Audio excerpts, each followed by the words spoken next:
Hello, welcome to Subha Adukkalai. நான் உங்கள் சுபா கந்தன். இன்றைக்கி நம்ம வீடியோவில் வந்து லெமன் ஊறுகாய் பார்க்கலாமா?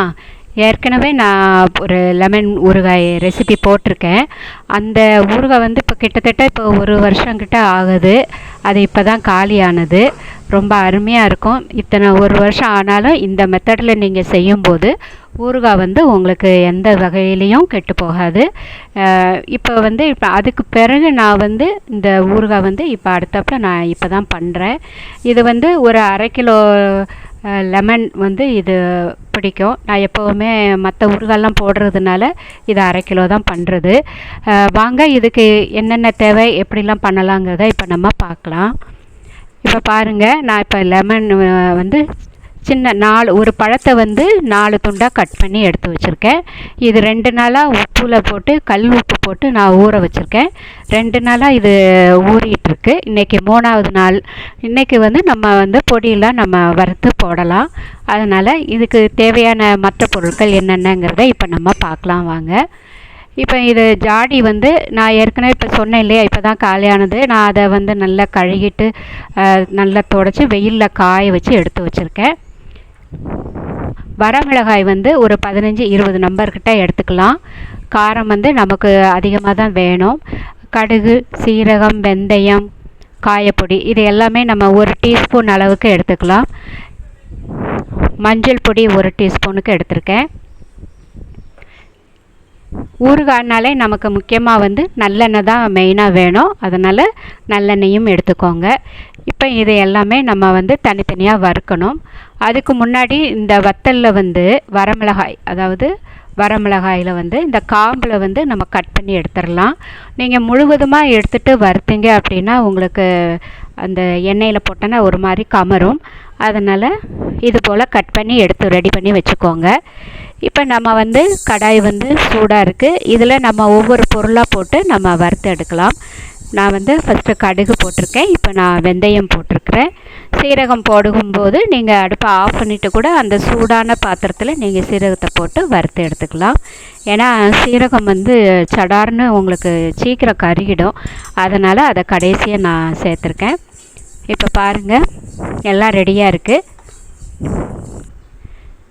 இப்போ அதே கடாயில் வந்து நான் 1 டீஸ்பூன் அளவுக்கு நான் நல்லெண்ணெய் சேர்த்துக்கிறேன். அதில் இந்த வரமிளகாயை போட்டு நம்ம வறுத்து எடுத்துக்கலாம். வரமிளகாய் ஊறுகாய்னாலே பொதுவாக நம்ம வந்து அதிக குவான்டிட்டியில் செய்கிறதாக இருந்ததுன்னா நம்ம வெயிலில் நல்லா காய வச்சு நம்ம திரித்து எடுத்துக்கலாம். இப்போ இது நான் கம்மியான அளவுங்கிறதுனால நான் எண்ணெயில் வறுத்து எடுத்துக்கிறேன். உங்களுக்கு விருப்பமானால் நீங்கள் இதை வறுக்காமல் நீங்கள் வெயிலில் காய வச்சு கூட நீங்கள் எடுத்துக்கோங்க. அப்படி பண்ணும்போது உங்களுக்கு கலர் வந்து மாறாது, அதே ரெட் கலரில் இருக்கும். எடுக்கிற மிளகாயும் நல்ல கலர்ஃபுல்லாக நல்ல மிளகாயாக பார்த்து எடுத்துக்கோங்க. இப்போ பாருங்கள், நான் ஆறின பிறகு பவுடராக திரித்து எடுத்திருக்கேன். இது வரமிளகாய் பொடி தனியாக இருக்குது. மற்ற நம்ம வறுத்தோம் இல்லையா, கடுகு, சீரகம், வெந்தயம், காயப்பொடியெல்லாம் மிக்ஸ் பண்ணி நான் அதில் வச்சுருக்கேன் பிளேட்டில். இப்போ பாருங்கள், லெமன் வந்து ஊறியிருக்கு. இது இன்னும் ஊறணும். இருந்தாலும் நம்ம வந்து இன்றைக்கி இந்த பொடியை வந்து இதோடு சேர்த்து கலந்துடலாம். இது கூட நீங்கள் ஊறுகாய் கூட நீங்கள் பச்சை மிளகாய் சேர்க்கறதா இருந்தாலும் சேர்த்துக்கலாம்.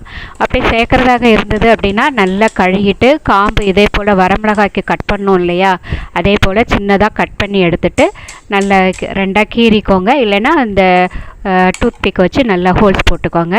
போட்டு இதோட சேர்த்துக்கலாம், இந்த லெமனோடு சேர்த்துக்கலாம். அது உங்கள் விருப்பம்தான், விருப்பப்பட்டால் போட்டுக்கோங்க. இப்போ இது இப்படியே இருக்கட்டும். நம்ம கொஞ்சம் எண்ணெய் வந்து நம்ம சூடு பண்ணி நம்ம இதில் ஊற்ற போகிறோம். அதனால் நான் இதில் ஒரு 100 ml அளவுக்கு நான் நல்லெண்ணெய் எடுத்திருக்கேன். எண்ணெய் வந்து அதிகமாகவும் இருக்கலாம், காரமும் உப்பும் கொஞ்சம் அதிகமாக இருந்தால் தான் நம்ம வந்து ஊறுகாய் கெட்டு போகாது. இப்போ பாருங்கள், நல்லா சூடாக இருக்குது. இப்போ நான் இது கலருக்காக காஷ்மீரி சில்லி பவுடர் வந்து நான் இதில் சேர்த்துருக்கேன். இது ஆப்ஷனல் தான். இப்போ நம்ம இந்த சூடான எண்ணெயை நம்ம வந்து ஊறுகாயில் சேர்த்துடலாம். நீங்கள் விருப்பப்பட்டீங்க அப்படின்னா அந்த கடுகு, கருவேப்பிலை போட்டு கூட நீங்கள் தாளிக்கலாம். நம்ம வந்து எப்போவுமே பாரம்பரியமாக செய்கிறதுல வந்து தாளிக்க மாட்டாங்க இல்லையா, அப்படியே நம்ம வெயிலில் வச்சு ஊற வச்சு தான் எடுத்து வைப்பாங்க. நம்ம அந்த மெத்தட்லேயே தான் நான் போன தடவையும் அதே போல் தான் வச்சுருந்தேன். இப்போவும் அதே போல் நம்ம கலந்து வச்சுக்கலாம்.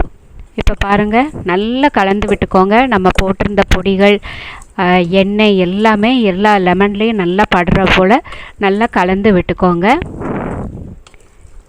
எத்தனை மாதம் ஆனாலும் கெட்டு போகாது.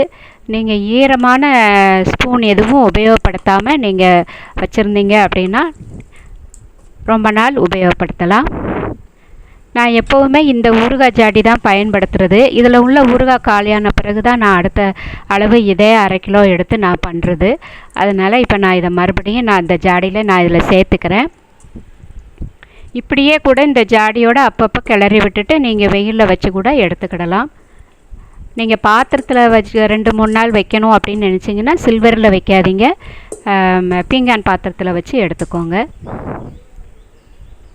பாருங்கள், அருமையான லெமன் ஊறுகாய் ரெடியாக இருக்குது. நீங்களும் இதை போல் செஞ்சு பாருங்கள். கைப்படாமல் இருந்ததுன்னா ரொம்ப நாள் ஆனாலும் கெட்டு போகாது. என்னோடய வீடியோவை பார்த்துட்டு சப்ஸ்கிரைப் பண்ண அனைவருக்கும் ரொம்ப நன்றி. உங்களுடைய சப்போர்ட் எப்போவுமே எங்களுக்கு தேவை. இந்த ரெசிபி உங்களுக்கு பிடிச்சிருக்கும்னு நினைக்கிறேன். பிடிச்சிருந்ததுன்னா லைக் பண்ணுங்கள், ஷேர் பண்ணுங்கள், சப்ஸ்கிரைப் பண்ணுங்கள், பக்கத்தில் இருக்கிற பெல் ஐக்கானையும் ப்ரெஸ் பண்ணுங்கள்.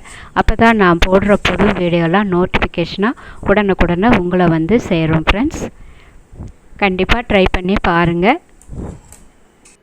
நன்றி, வணக்கம்.